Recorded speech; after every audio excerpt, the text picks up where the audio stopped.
구분지상권은 말 그대로 전부를 지상권을 설정해 놓는 게 아니라 일부를 지상권을 설정해 놓는다, 이렇게 생각하시면 돼요.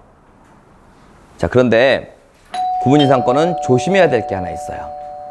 자, 크게 나눕니다. 공익용으로, 즉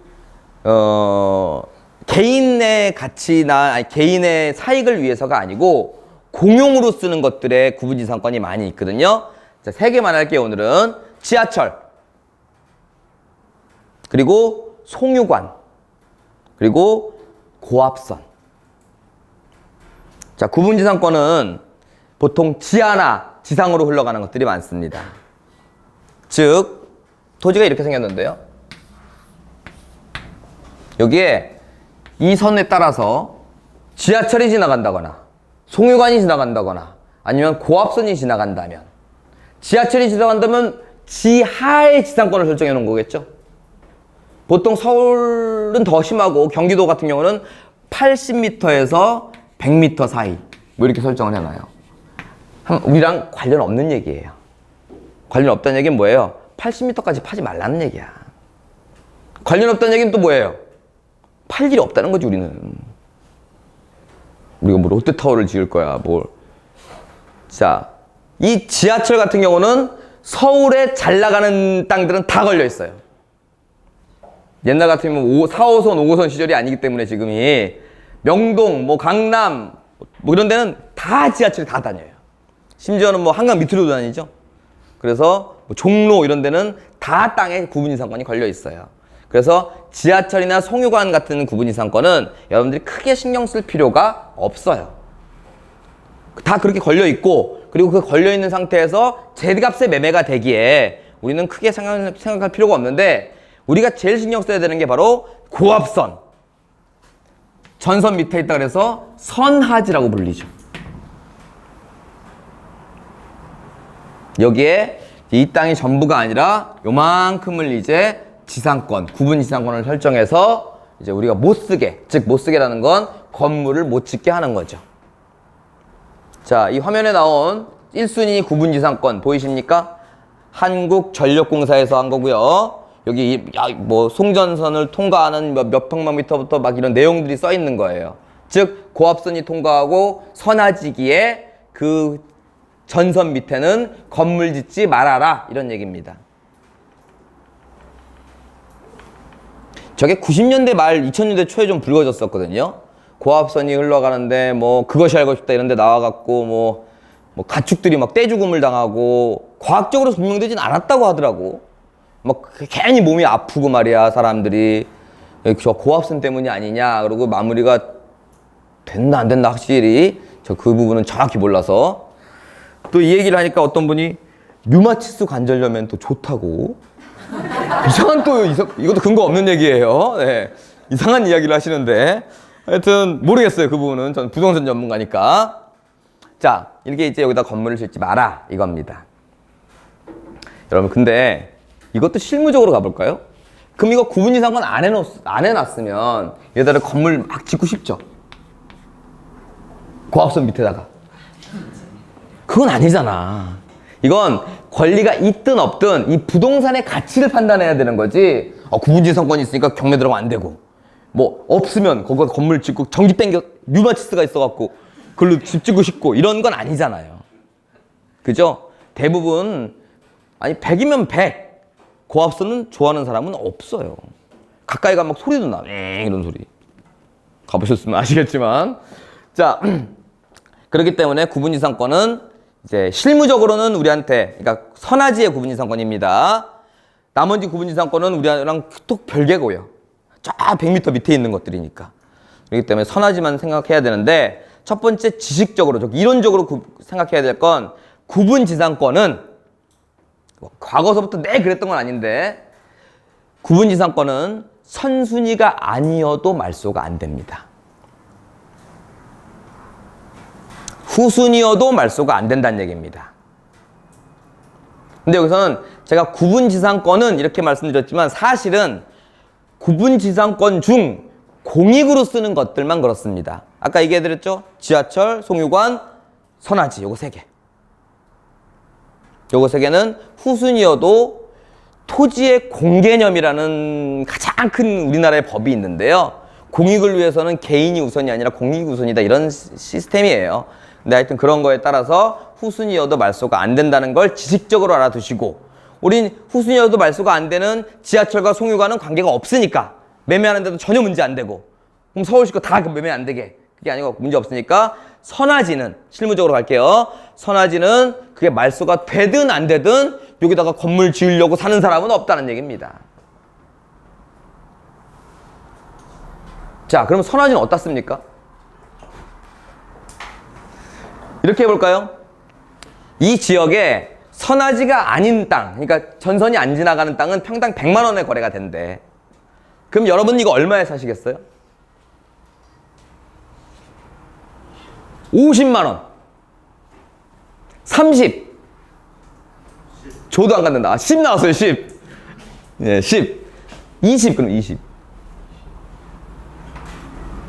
자, 제가 분위기를 보니까 이런 거야. 뭐 아주 싸면 모르겠지만 웬만하면 난 아예 생각 없다, 이런 눈빛인데요. 아마도 그러실 거예요. 자, 그러면 여기다 이제 건물을 지을 수 없다가 중요한 게 아니고 선화지기에 안 사고 싶은 거죠. 자, 그런데 잘 보세요.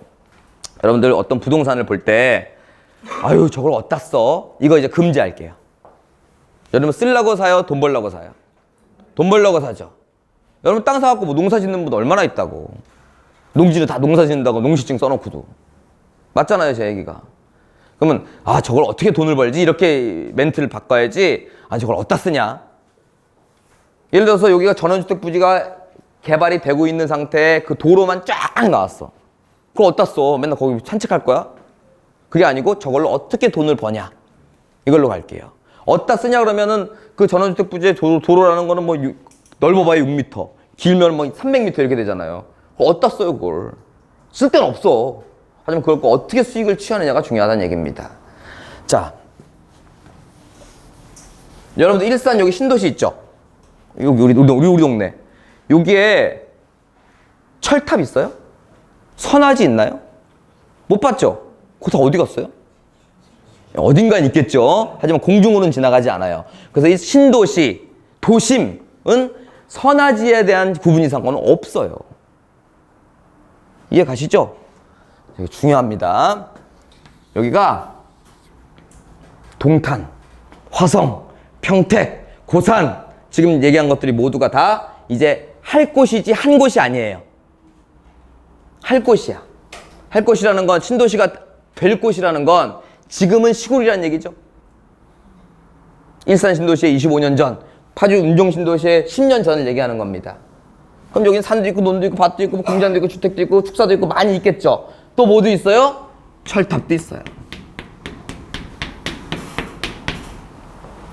일산 신도시가 처음 개발할 때 400만 평이었어요. 철탑이 너무너무 많았겠죠. 그리고 거기에는 철탑은 제가 굳이 얘기를 안 하는 게 뭐냐면 철탑은 대부분 한전이 사요. 그 부지는.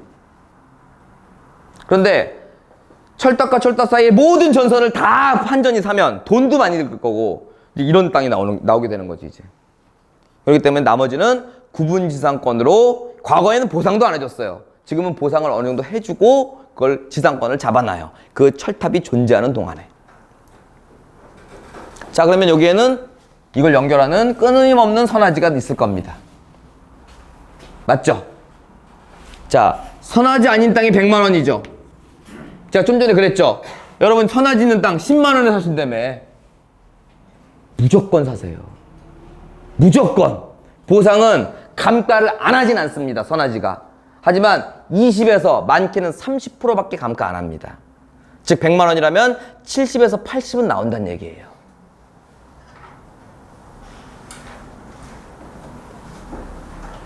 자, 더 중요한 게 있습니다. 여기까지는 아시겠죠?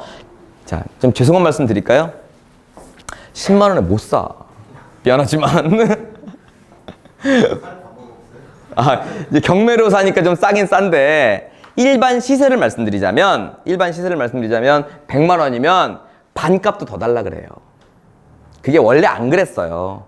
근데 이 신도시가 하나 둘 많이 늘고 보상에 대한 개념이라는 걸 뭔가를 나름 이렇게 은근히 간접경험을 싹 한 거야.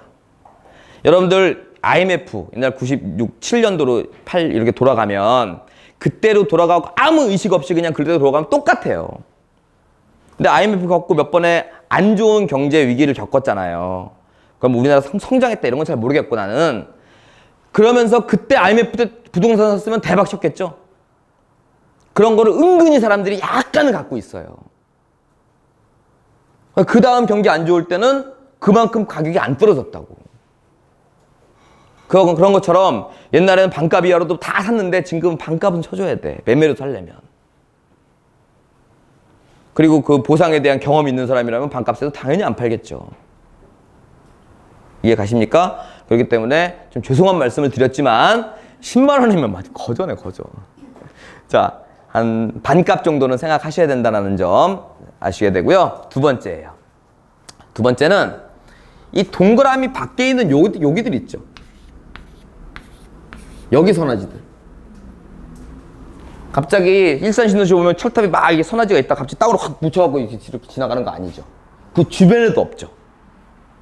무슨 얘기인지 아시겠죠? 일산 신도시와 들어가는 신도시 외곽 지역도 다 철탑 등 선화지가 없어집니다.